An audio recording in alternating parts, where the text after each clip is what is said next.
Recorded live at Podfest Berlin, supported by Wonder Tax. Tax returns made easy.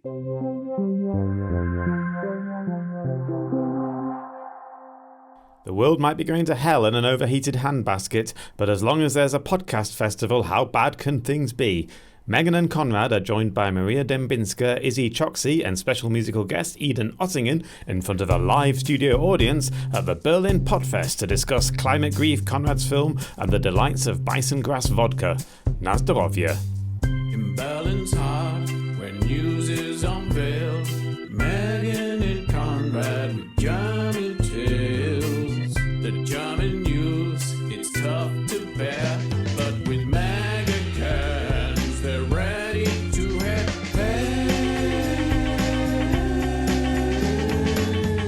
Konrad, daily news at hand. Megan feels to spare time to crack those cans. With each sip she takes, the mag is her shield. But will it last anew? 'Cause that was the deal.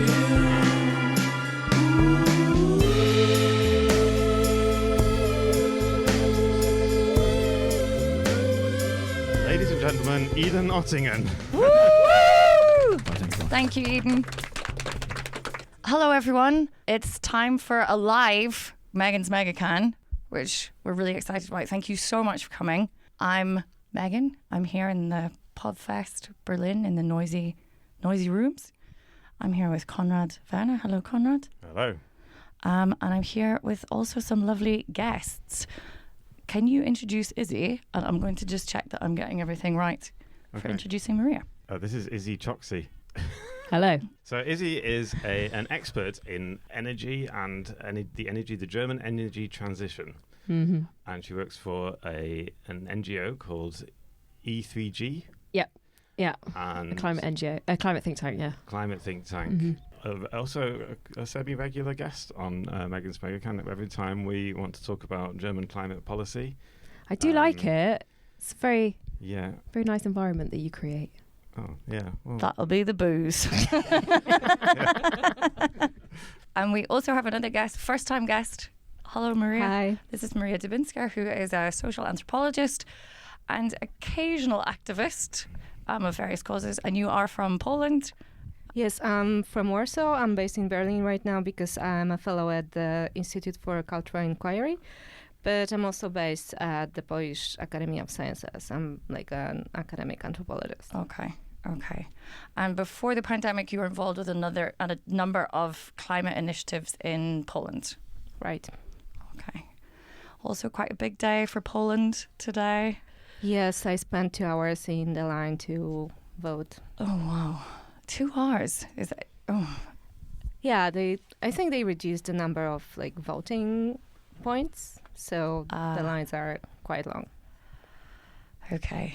That's obviously a topic for a whole other podcast, possibly. And a lot of megacans. Yes. Okay. It's time, everyone. This is usually where we discuss what megacans we're drinking. We can't do the whole thing. why not? We can't have everyone... Well, we want to go through every megacan in the room. Oh, no. I mean, that's my dream, but then we're done. Then there's no talking about climate after that. That's just the podcast now. Yeah, we did do that once. It got was messy. The best podcast. Yeah. It was my dream. Okay. All right, but I want to talk about yours because we mentioned this on the podcast last episode that we wanted the Polish one. Yeah. This is with Apple. I can't believe that you found it because we were discussing. I did find it, and then I think we might have found it and done an episode with them years ago, but there's a lot of mega cans. So this is a Grasowska vodka apple soda, the famous Polish vodka Grasowka, bisongrass flavoured. It's got a special taste. Has everyone had it? It was very trendy a while ago in the way that Aperol spritzes. Yeah, and I believe in Poland they often drink it with apple juice, and it is called what is it called? Tatanka? I don't know. You mean a bison in Polish? The one with the mixture with the apple. Well, the original one is called Żebrówka, but probably nobody would be able to pronounce it or even read it. Yeah. That's why they turned it into Grasovka. They call it Grasovka. Yeah, it's the one with the grass in it, you idiot, so you can't remember how to properly pronounce it. I got introduced. Oh, sorry, that's very loud. I got introduced to Żebrówka. Close enough. By the first people I met when I was working on my first cruise ship as a musician. And the Polish were my next door neighbours in our little cubbyhole bunk bed rooms, and they were in the classical trio, and I was shit scared because I didn't know what I was doing there. And they just came and said, "Drink this." So what is it? Żebrówka and apple juice. Drink. I was like, you're going to be good friends of mine. And speaking of good friends, I'm so happy that I'm holding this can because this is a relic of the past. I've been saying that this is reminding me of rereading The Road because I'm teaching it. But if anyone has read The Road or seen it, Cormac McCarthy's post-apocalyptic masterpiece, they find this can of cola as a sort of relic and symbol of the past.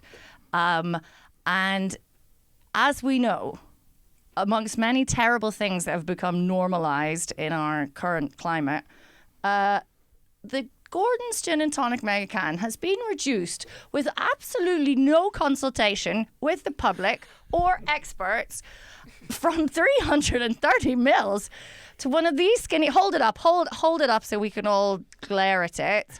Look at that. 250 mils, same price. And it's one of these skinny cans, which I don't like because they're trying to be something they're not. Anyway, but one of our lovely, lovely, lovely audience members brought me one that she had found, and it was already chilled. And like, what a thing to do, because I've been going on and on and on about them. I cannot. Thank you so much. All right, without further ado. Wait, you got to introduce the other cans. All of. Well, yeah. Right. Okay. Well, guests. we can do the guest cans. Okay, so I'm drinking the Tennessee whiskey, perfectly mixed with ginger. It's an absolute banger. It's one of your favourites, isn't it? My favourites. I'm excited. Especially in the colder weather. Mm-hmm. Yeah, Ginger, it's one of your winter ones. It's a winter one. You also like the Lynchburg lemonade, which I think someone has somewhere. It's also a very nice one. Who's got a Lynchburg lemonade? There he is. Ash's got one. Good. Yes, and I'm drinking Tennessee whiskey perfectly mixed with cola, which is like my favorite summer drink. Oh, that's excellent. It also matches your outfit, which I'm really happy about because we didn't plan that. It does. And that is what I would consider like the OG mega. Like that's the sort of classic mega can, I think. It might have been the first one. Is it the sugar that hits you first or the... I don't know. The first both. Yeah, I think both at the same time. Yeah. I think that's the magic of it. It is. It is. It is a bit of an acquired taste. Yeah, the first time I ever had a mega can, it was in the queue for Bar 25 at like 4 a.m, and it was one of those that someone had got from the petrol station. And I was like, this is the most disgusting thing I've ever tasted. And I like set it down because, you know, I was like 23 and obviously an idiot. And this is where life leads you, everybody. So here we go. Cheers. A mass opening. Cheers.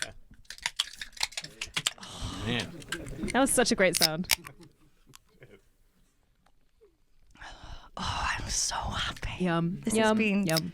such a rough weekend, and now this is happening. It has been a heavy news weekend. It's been one of those weekends that thrashes you over the head like 5 times with a concrete spade. And then it's like, I'm coming for you next weekend as well. I know. Horrible weekend, news-wise. Yeah, and I bet you're not even an Irish rugby fan, like some of us. So it's like really bad. Come on in. Wales. There's seats. Yeah. Come on in. Oh, I think they should have booked us a bigger room. Should have brought more megas. I feel awful. I'm having like an Irish person's thing of like, there's people in the room with no drinks. But like, obviously, if you are listening to us talking about a thing and need some kind of refreshment, feel free to Go and do that. You're all grown-ups. I'm sorry.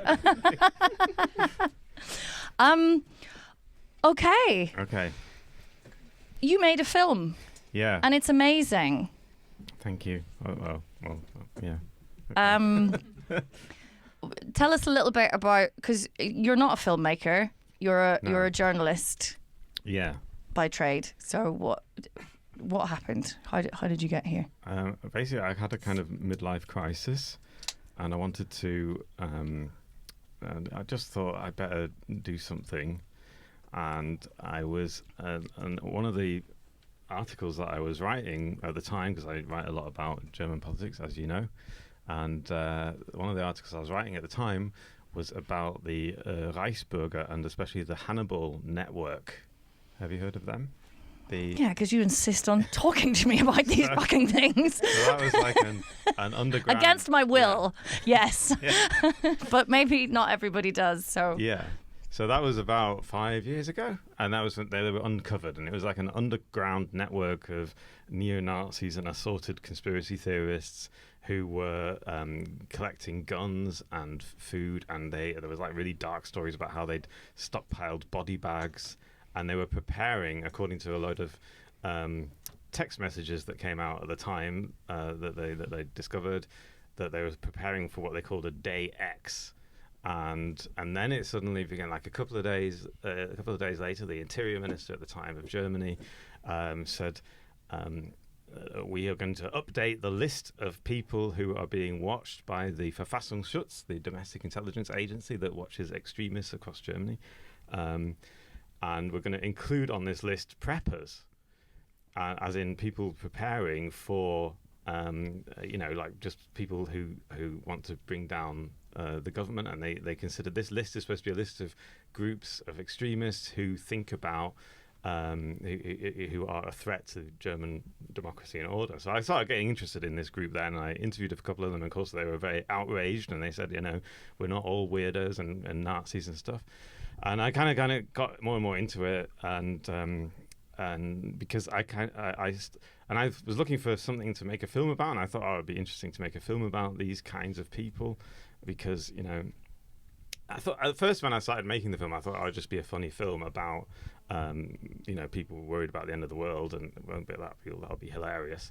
But then, of course, you get into it, and you start realizing that the things that they are fearing are actually quite rational, and they're not all. You don't have to be right wing to worry about the end of the world, as we found out more and more recently. Especially over the last 5 years, and then I started getting into the different climate movements that were talking about this stuff, and especially Extinction Rebellion, because that sort of started around the same time, and that obviously even the name of the group already suggests something. They've got the phrase extinction, or the word extinction in their name, so that means they're already thinking at that level of catastrophe. They're already thinking about a global catastrophe that will mean that something really, really bad is going to happen. So it's like, how do you define how bad that is? And and it kind of, there's probably like too much in the film now because it's kind of it goes much further, and it took me like 4 years to make because I kept going on different trips and finding other people to interview, and it was like I spent 2 years just trying to get it down into 90 minutes that you could, that would be that a normal human being could sit and watch. And so that's kind of like how it all came about. Was this, I had this idea that it would be, the idea that we have of preppers is obviously these Americans who hoard guns, but now it's become quite mainstream. That culture has become quite mainstream, and it is not just a right-wing Nazi thing. And that's sort of what it is. That's how it all came together, really. Yeah. Have a drink. Have a drink. And I've seen the film several times now, and it's wonderful. And I find it obviously quite kind of very funny. It is still funny, but maybe not the hilarious laugh. Yeah. It's a sort of laugh marathon you had envisioned people, before your midlife crisis. But people laugh kind of. That's the kind of laugh they do. I've never laughed like that in my life. It's kind of like. But It's like a nervous laugh. yeah, I also find it very like insightful and moving and informative, but also it did kind of like help me in some ways. I think maybe we're in a process of shifting like our thinking about the climate and our climate anxiety, maybe for want of a better phrase. And we sort of wanted to ask Izzy and Maria, like, what, this is the first time you've seen the film. Do you want to go first, Izzy? So it's the first time I've seen it, and firstly, it was really moving. Like, I think that was one of the things that really stood out to me, was that it brings you in with this comedy at the beginning, so it's like laugh, and it's just hilarious at the beginning, and then it draws you in, makes you emotionally vulnerable, and then kicks you in the stomach, and you're just like, oh my god. But I thought it was moving in a way that kind of helped me process my own climate grief, I guess, for want of a word. And there was a lot of sense of these people have kind of accepted something that maybe I need to accept. And my day job, working in a climate think tank, is perhaps my own form of like hamster wheel, like keeping myself busy whilst the apocalypse is kind of feeling more and more inevitable. And just sort of accepting that like what my day job is doing is like trying to create policy that the German government will hopefully take up in order to bring down carbon emissions. Now, that hasn't worked in the 50 years that we've known about the climate crisis. What makes me think that my little research projects and papers are going to suddenly turn around 50 years of literally direct, we know about it, we know it's happening, we know it's going to happen, we know climate collapse is absolutely appalling, it's going to really ruin human society, but we're still going to charge ahead.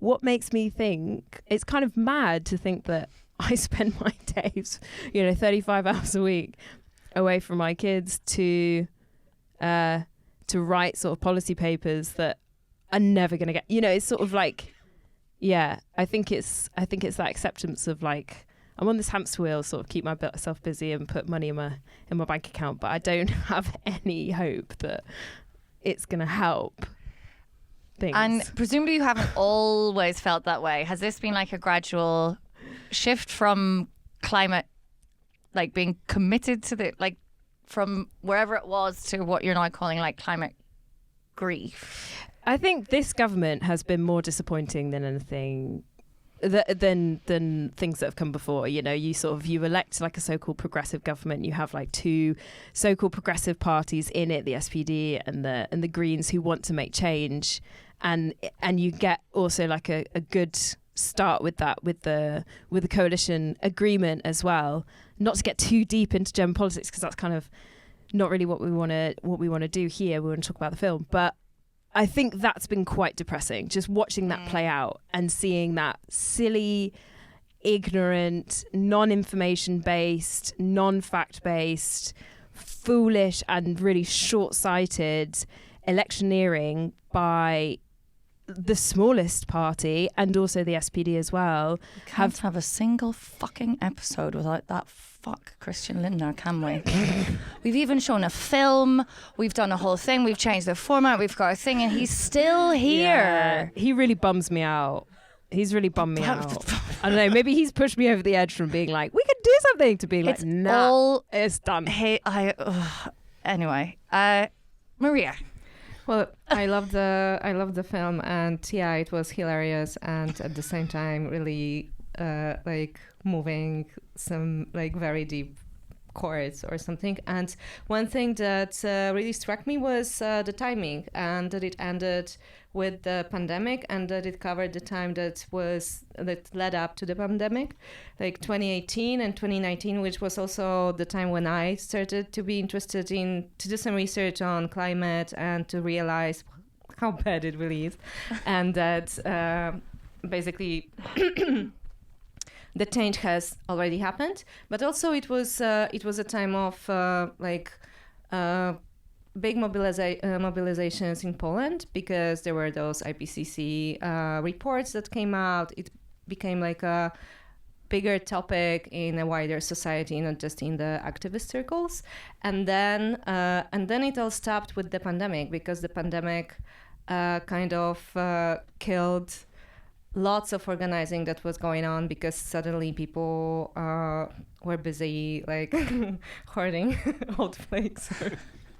Like trying to like all this energy went into some mutual health projects and I don't know, sewing face masks or something like this. So for me it was really interesting to see how the pandemic kind of showed that the preppers are prepared and everybody else is like has to like handle multiple crises, and suddenly the topic of the climate is not the most important one. And then since 2020 the crisis started to pile up, and because of the conservative government in Poland and so on, and the ban on abortion and hate campaigns against LGBT people, and the crisis on the Polish-Belarusian border with refugees coming in and being pushed back, and then the war in Ukraine. And you know, it's like when you think it's not getting any worse, it does get worse. Yeah. So the climate is like nobody has the time for it anymore. Yeah. And for me it was really interesting to see that the like super individualistic conservative preppers, they're not Nazis, but they're like super conservative, and you can like see they're like building their own little bunkers where they can hide their own, you know, like normative heterosexual family unit and not really care about any wider issues. That somehow this was what kind of hit me when I watched it, like 3 years after the lockdowns and everything, that all the social energy that was going into the climate kind of dispersed, and everybody's just tired, and the preppers are still preppers. They're like still there. Yeah. Well, I didn't even want to sound so pessimistic, but it's like super. Everyone keep drinking. I need a sip. And has your relationship to like climate activism changed then? Like, do you still consider yourself? You say sort of like an occasional. Yeah, I was very involved in before the pandemic, for the like 2 or 3 years before the pandemic, and I was involved in like several initiatives, and some of them were like union initiatives. We were trying to make climate a working class issue, and some of them were more like performance things, and like I was part of this collective that also like fell apart during the pandemic, which was called Interspecies Community, and we wanted to create like a religion because religions in Poland have like very strong legal standing. So we wanted to like create a cult and register it and use it to protect the environment. And we had some very very interesting and powerful rituals, and they were about hope, but for me they were about hope that is not based on survival, and definitely not about human survival, but hope that allows you to like what your film is also about, to like face death and be okay with it. And but then the pandemic came, and I wasn't active anymore, and also I went through all those stages of grief. I was like. At first I was scared, and then I was depressed, and then I started try to do something. But then and this is also one of my questions maybe for you. How do you feel like now after you finished the movie? Because for me the experience was that, you grieve and then you move on. There are like stages, it's a process. But then it's over, and I feel like I'm over it. I like went through it. I did something. I wrote something. I like processed it, and now I'm in some other place. But this is still happening, and it's a very, very uncanny situation. Oh yeah, no, exactly. I mean, it really helps if you have things that you're worried about to make a whole film about it. It does like. It gets it all out. Right? Yeah. It gets it out of your system. So where are you now? If you start a religion, you two, I'm fucking in. This is class. Let's do it. Mega cans are going to play a big role. That can be, I can do like the communion. That'll be the sacrament of the... You've all joined a cult, everyone. Congratulations. Yeah, sorry. I don't know why I finished. I mean, No, I mean, yeah, it did.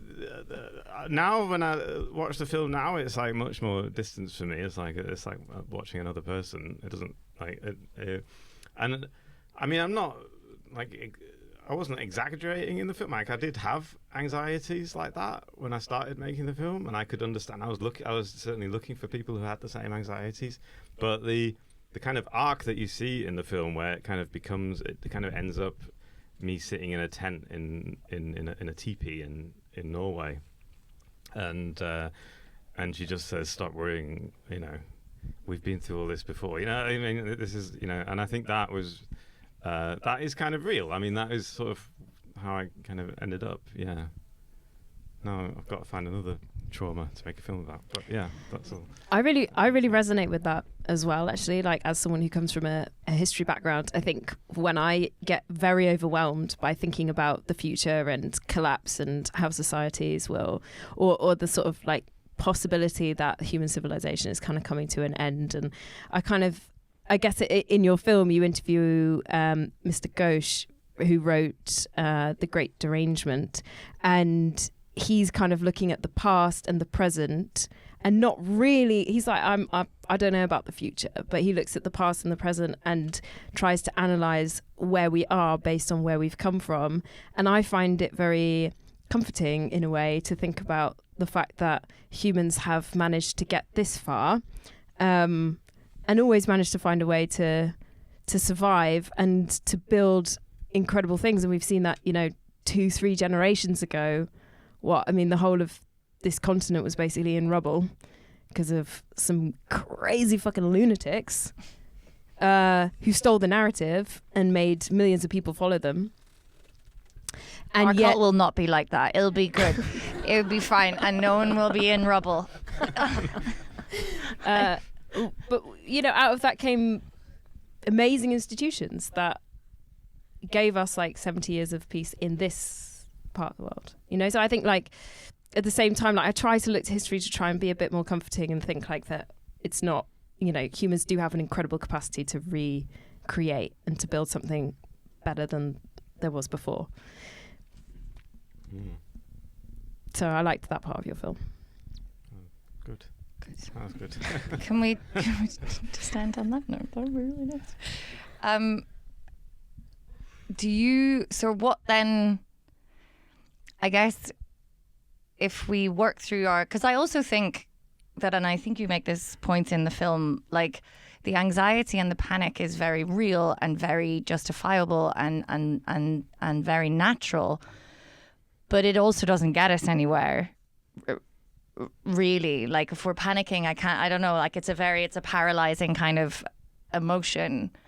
And is there then, what happens to activism, or what happens to those of us who do kind of want to make some kind of difference after does acceptance then just mean like gonna go to the beach and wait, like those people? I always think of that scene, do you remember Independence Day? And there was like all the different ways people were reacting to the end of the world, and that like rave that's happening on the top of the roof. I'm like, always an option. Like what happens to activism after this kind of like acceptance? Do we still keep?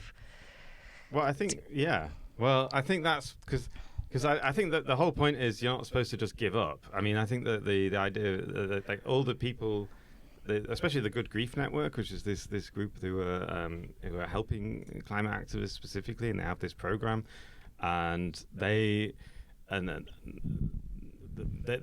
just helping activists to sort of psychologically, and I think that's a big part of Extinction Rebellion, from what I understand, is that they were also not just doing the demos and the blocking the streets and all that stuff, but also having these workshops and helping each other and building communities and trying to figure out how we're going to carry on. I think that's like. I think that it's kind of a deeper kind of activism. I think is what the idea of Extinction Rebellion was, and I think that's what. Like, I don't want people to come out of the film thinking, we're all going to die, so we better, might as well just rave on the roof. I think that it doesn't mean that. I feel we could have both, both things. Yeah, it doesn't mean that you should live a meaningless life. Is the idea? You shouldn't just, you shouldn't just. Throw yourself into hedonism. I think that's kind of I think that's what the people in the film would say. I mean, I think that's what they're dealing with, right? You can still do stuff. It's not meaningless to do stuff to help. Yeah, and I think it's also worth bearing in mind that in terms of right-wing ideology, when you take it to the absolute extremes, could not have created a better wingman than the climate crisis. Letting the climate crisis play out is basically what right-wing ideology wants to do, but they'd have to work to create the institutions that would do what the climate crisis is doing anyway. Murdering poor people, vulnerable people who, Western white imperialist countries have made poor over hundreds of years, are now being whacked by the climate crisis in a way that literally right-wing people could not have created a more effective, pinpoint, precise wingman. And as we're seeing sort of the fallout of climate collapse and watching things like in Arizona, 50 days of constant over 100 Fahrenheit weather. Who does that affect most? It affects the people who don't have access to an air conditioning system. And those are the people who are going to die the quickest within the first weeks of any kind of crisis like that.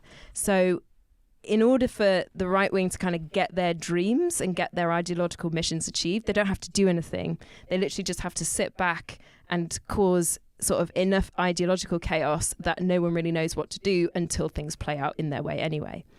On the left, on the other hand, progressives, we have to work, we have to build, we have to constantly argue and try to affect our own missions and our own way of doing things and our own kind of morals and fight amongst each other as to what the best institutions would be and what the best mechanisms of trying to cause the greatest benefit to the largest amount of people. That takes so much more work. And I think progressives are best placed to help out societies in a crisis, but tend to get elected when everyone's sort of fat and happy and like, yeah, let's try a bit of socialism because fuck it, I've got an extra couple of roles, so I could do with a socialist government. But we don't tend to get elected in the times when we could really do the most good. So I think that's worth bearing in mind. So rather than I think right now, accepting for me that the climate crisis is here, we can't really stop 1.5, but fighting for every point of degrees is worth it, and also fighting to own the crisis, fighting to be the ones in power during the big fallout, so that we don't fall under what is the easiest path, which is fascist autocracy. Yeah, I think it's really important to see it as one of the crises, because we often tend to look at the climate crisis as something separate from the crisis that is capitalism and patriarchy and colonialism and stuff. So it was really interesting to see, Amitav Ghosh in your movie at the end saying that it's it just white people's anxiety. Yeah. It's just calm down. Jesus Christ. Yeah, and because at some level, I think it is. And I think also that the narrative of climate anxiety is a very particular one, because there's this guy in the movie who teaches you how to shoot from a bow and do stuff, and he says that the moment the crisis hits, everybody's on their own and they have to fight everybody else, which is so untrue. And it's such a white straight guy perspective, because I have no community because I didn't bother building one. Yeah. We have like data to prove it, that it's not like this, that when a crisis hits, people organize and do things together and help each other. And it's like, it's happening everywhere. And there's this book by Rebecca Solnit, Hope in the Dark. But I could also see it in Poland during those like crises that were piling up, that, there was this really strong movement to protect the Białowieża forest, which is the oldest forest in Europe, like the only remaining primeval forest in like that is not in the mountains. And there were attempts to like cut it down, some parts of it, and there was this very strong like activist community and people coming to protect it in, I think, 2016 or something. And then in 2021, there was this, in this forest, there were thousands of refugees trying to cross the border, and there was like a militarized zone, like the military and border guards pushing them back to Belarus and so on. And suddenly, like everybody just, all the structures were in place. They were just, used for a different purpose, because suddenly there were those people in the forest who needed to like be rescued or something. And the activists knew the forest and had like bases and had structures and had like the know-how how to move around the forest. So it was just like a structure that changed purpose because a new crisis hit. But it was, for me, it was an example of like an amazing, spontaneous cooperation of all different kinds of people just coming together to like get people out of the forest. And it happens all the time. It's the same with abortion. Like abortion has been banned in Poland, and now we have collectives of women who provide abortion and organize trips to Berlin for women who need them and so on. It's like an enormous network of women doing this. So I really believe in like horizontal and grassroots structures that emerge and like save the day when the actual crisis hits. And I think those the preppers in your story are like living some kind of fantasy that is very gendered and very racialized and very...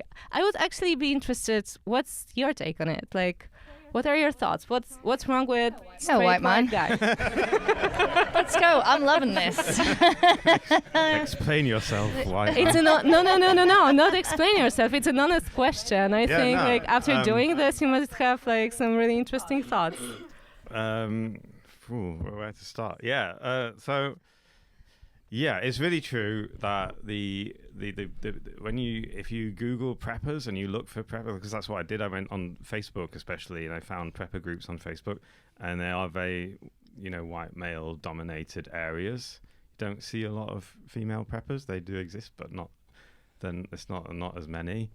No, I mean I do agree. That's the whole the juxtaposition of the kind of the individualistic prepping, and there's a community-based prepping, and there's different ways of prepping, and it's not just one thing. And I think that, Jane Dwinell, who's the lady in the garden, she's the one who she would probably also call herself a kind of prepper, but she's not a traditional prepper in the way you'd think of it. And so I think. What do I think? I think that they, they just that's just how it is. I mean, yeah. The reason like Amitav Ghosh was a big deal for me, because when I read that book, I thought, oh yeah, and then when I got him to actually say that is normally the white guy's view about it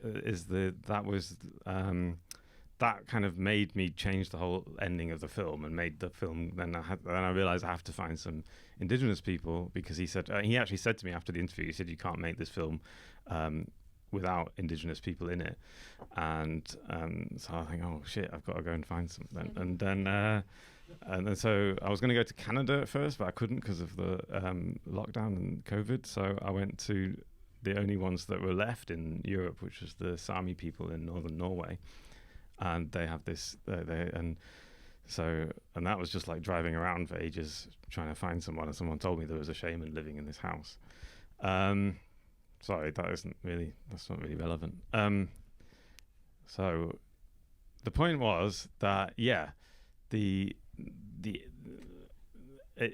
thing. The point is that it's a luxury to worry about the future, and I think that's why. And it's people on the inside of I'm just going to say it as like an empire, like this. If you think of the sort of the white America and Europe and Western Europe as an empire, which it kind of is still.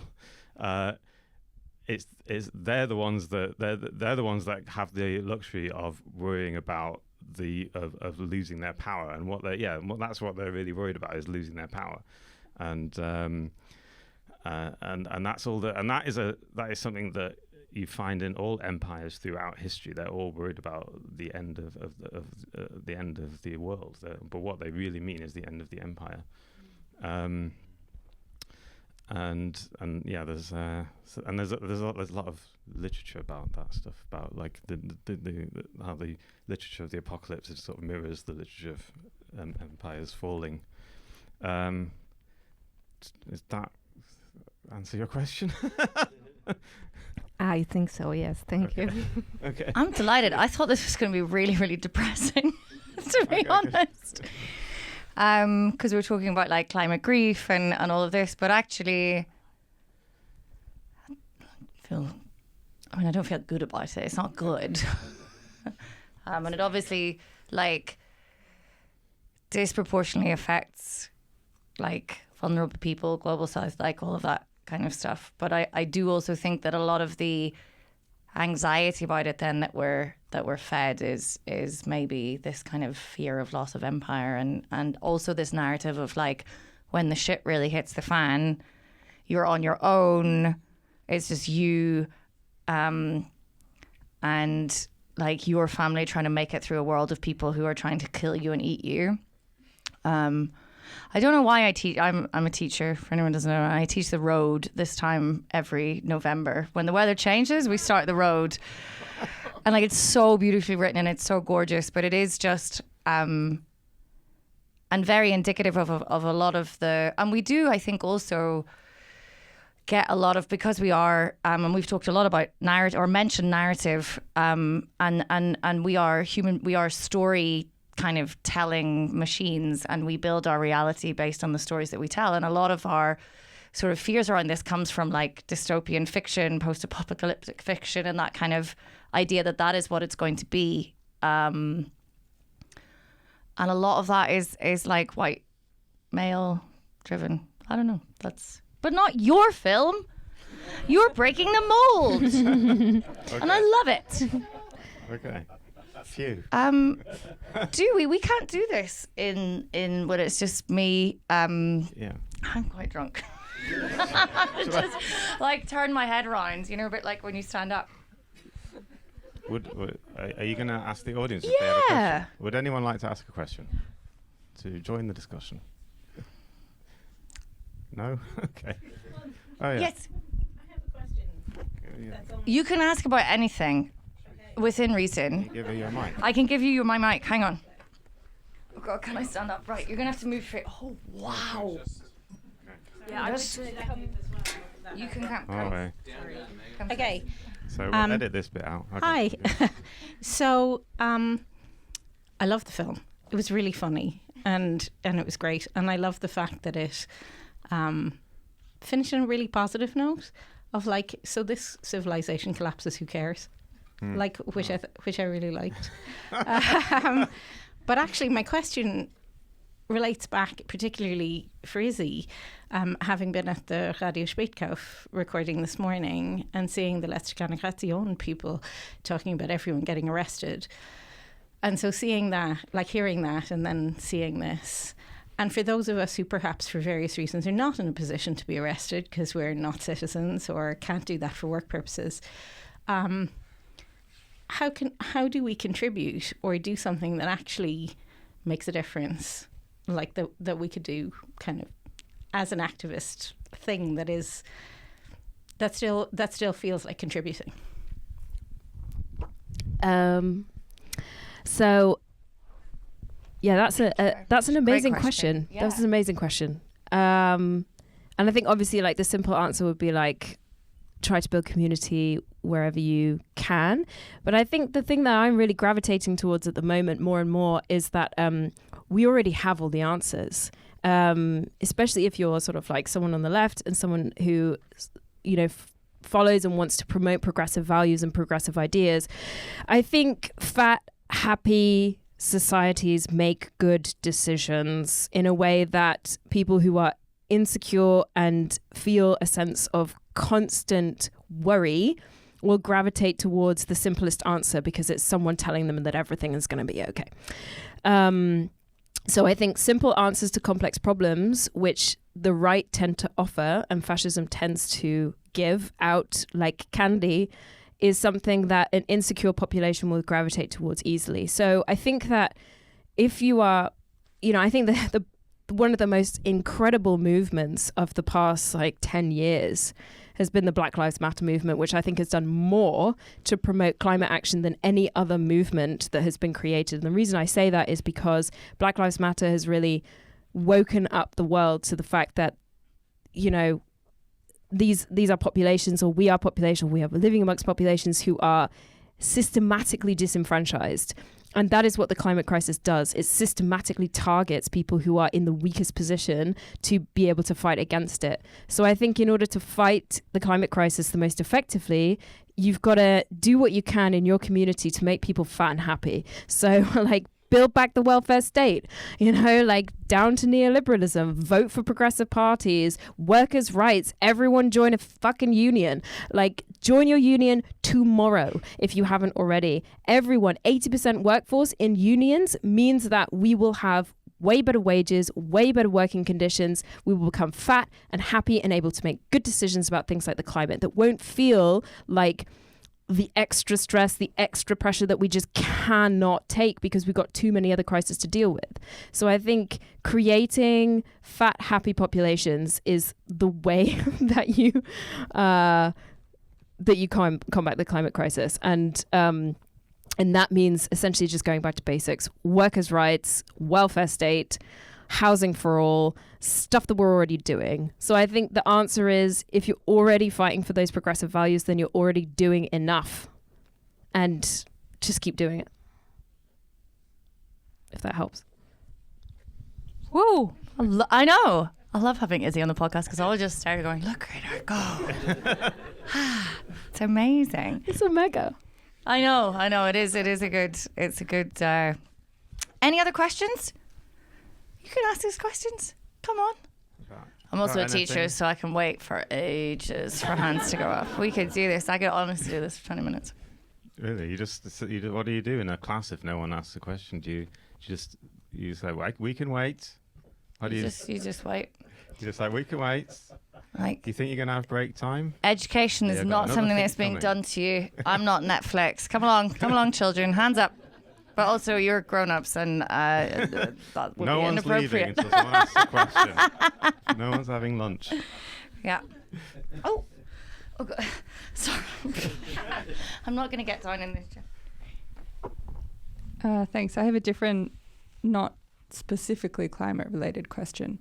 What do you think the FDP, boo, is going to do now with their shitty election numbers? Yeah, please. Thank you very much. That's a lovely question. Thank you. Okay, so the FDP, so we should explain, they're the Free Democratic Party. They're the smallest party in the German coalition government, and they've become famous in the last couple of years for basically blocking everything that the government is trying to do. They're like a kind of opposition party from within. And they don't seem to fucking understand anything. Like, you fucking agree to it, boys. You might not like it, but like, you So ideologically, they're traditionally sort of neoliberal, you'd say, free market kind of party. Fucking business boy wankers. But they joined this centre-left coalition. This is very much the dynamic of the normal podcast. Which is good. I'm really enjoying this because usually I don't feel like comfortable enough to do it. I don't know. So what are they? Yeah. Maybe it is. I know. I think we should always do it in these couches. I really like We it. do them in the Especially with that armchair light in your... Yeah. This is very much... I Anyway. think this is like your living room, yeah. Sorry, let's get back to the question. So they keep blocking everything, and the reason is because they keep losing more and more votes, and it's obviously not working. Their plan is because they think that I mean, I don't know what they're going to do. They're probably just going to keep doing what they're doing because they think that that's the only way that they can rescue their party, because they keep losing more and more votes because no one in the regional elections is voting for them. And I mean, maybe they'll just disappear. I think it's going to send us back into more years of CDU and conservative government in Germany, because they have, obviously, like, I'm not completely absolving the Greens and SPD of responsibility within this. They're also in the Ampel. But the FDP are making it incredibly difficult. And I feel like if you just stand for like being business and being free market, and then you actually realize that that's essentially meaningless and it doesn't. And then I think a lot of people who voted them were more right wing than maybe anyone really wanted to admit. And then now that they're not like they're in government with supposedly progressive parties, we're just going to go back to like at the best a GroKo. We're going to lose any chance that we had of like more progressive stuff in Germany. The Greens are going to take the fall for it. But it's fine because we're going to start like a weird, wildly successful cult with Izzy as our like front woman. And everyone's going to vote for us. And we'll also, So I played witness to a particularly messed up sort of like the family row that went public like the last week over something that should never have gained anyone's attention whatsoever, apart from like, that one think tanker who works on like Euler Hermes, the export credit agency, like in each think tank.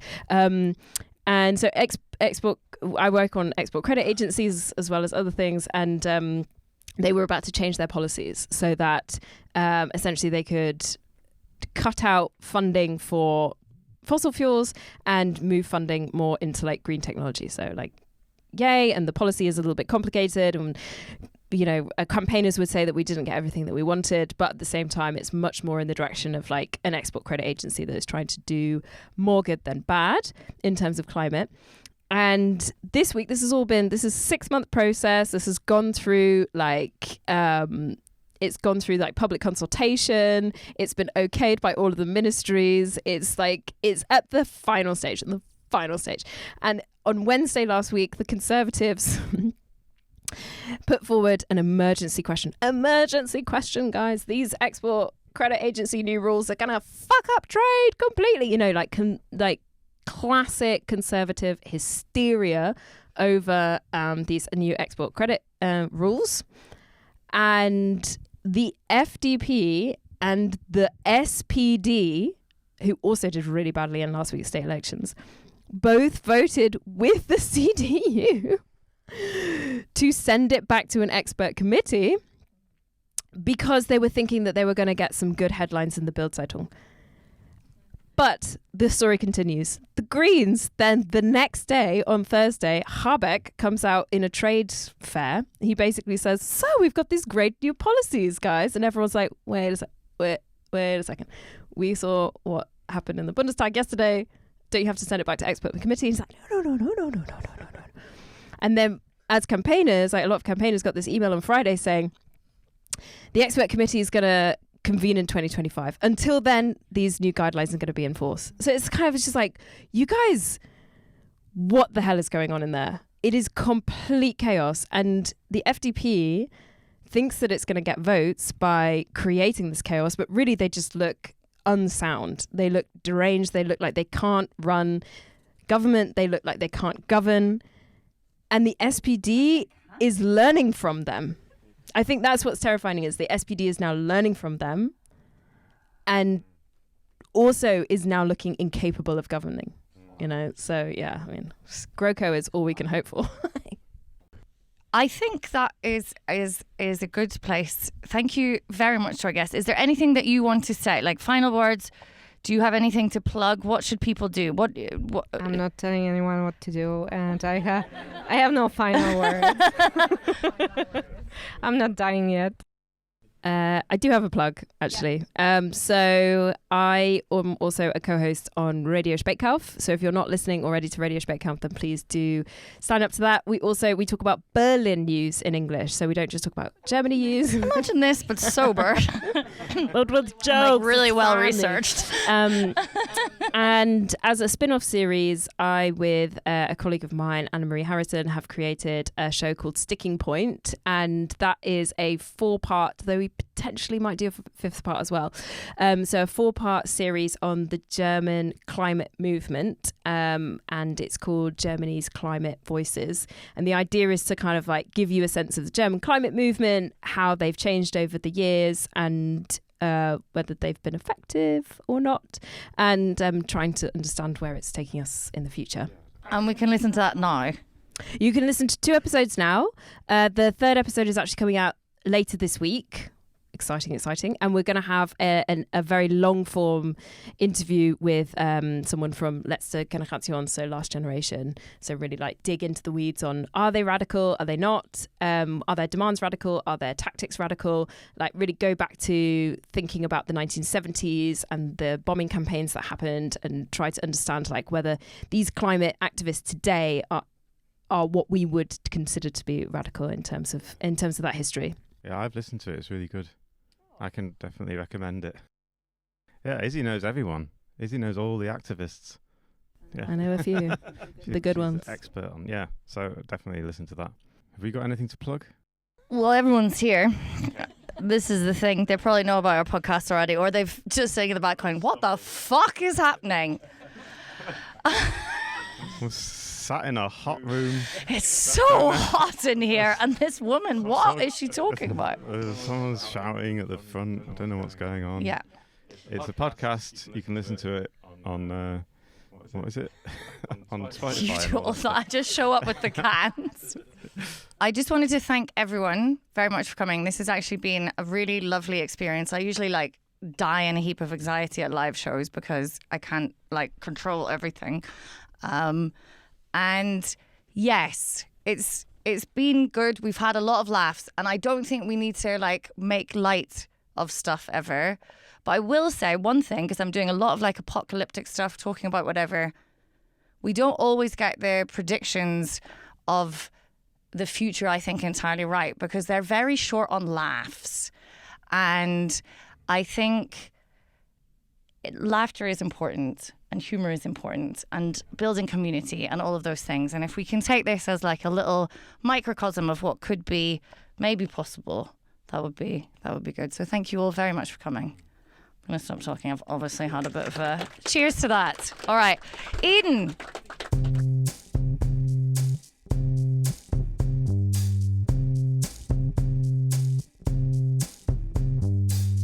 In Berlin's heart, when news is unveiled, Megan and Konrad with German tales. The German news, it's tough to bear, but with Megacans, they're ready to head.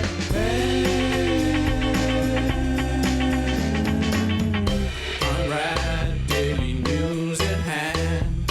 Megan feels despair, time to crack those cans. With each sip she takes, Meg is her shield, but will it last the news? 'Cause that was the deal.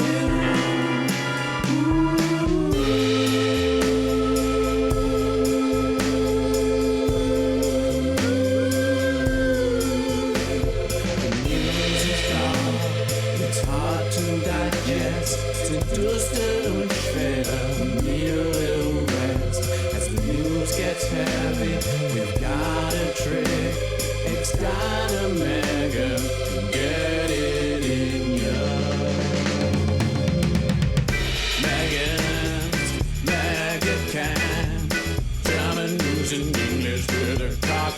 can.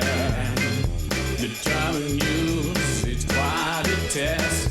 With Megan's Mega, you're feeling refreshed. Ooh, Megan's Mega can. German news in English with a cocktail can. Deutsche Nachrichten sind düster und schwer.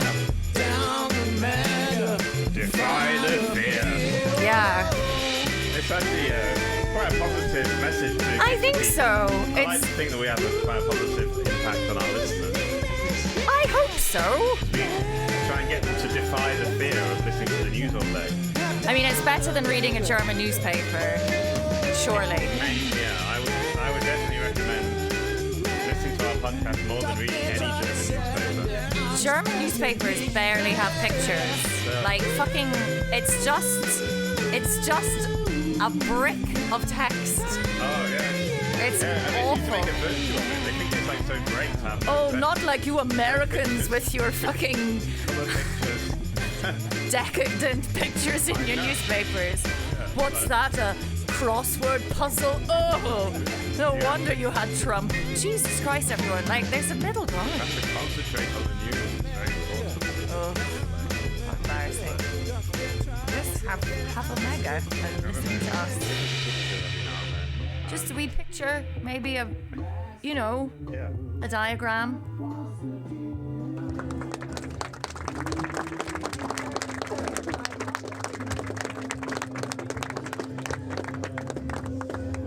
Taking our first ever selfie, everyone. If you don't want to be in it, hide your face. Hiding me. I'm getting me wrong. You can wave.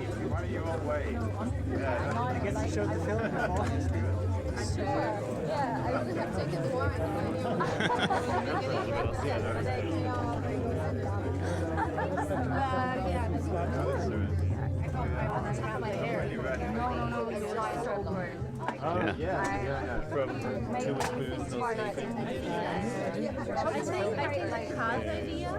came from Amitabh Ghosh. Yeah. Because I think it was like. I think he has to say that. He said it to change things. He like that. So now I'm going to America. So yeah, it was like